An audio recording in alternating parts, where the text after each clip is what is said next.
تزوجوا واحد ما راح يعوض حنان الام، مهما كان الحنان الام ما يقدرش يعوض، ولا الاب ولا حتى واحد. المهم تيت جاست على بالي راح تفرحوا، اليوم عيد ميلاده.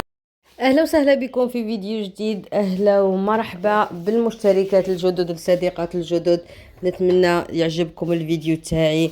كما كنتوا تشوفوا ساميه بزاف متاثره، ساميه زعفانه ومقنوطه على وليدها قفل 11 عام. 11 عام شوفوه صغير، انا وليدي عنده 11 عام، ميم با 11 عام نحسو مازال صغير ومازال حاب يرقد عندي.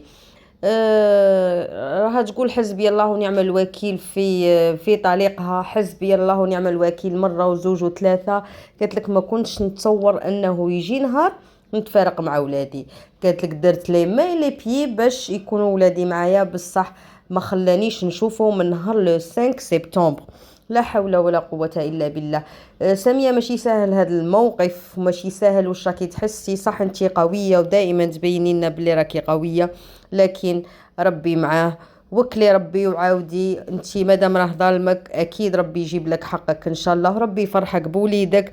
ما تزعفيش سامية، اكيد ربي يفرحك بيهم ان شاء الله، ويجي يوم وتفرحي. يعطيك الصحة.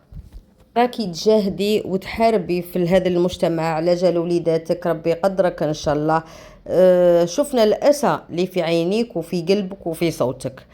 ماشي سهل، ماشي سهل تحاولي تبيني روحك قويه، خاطر في الاولاد ماشي سهل انه واحد ينحيهم لك.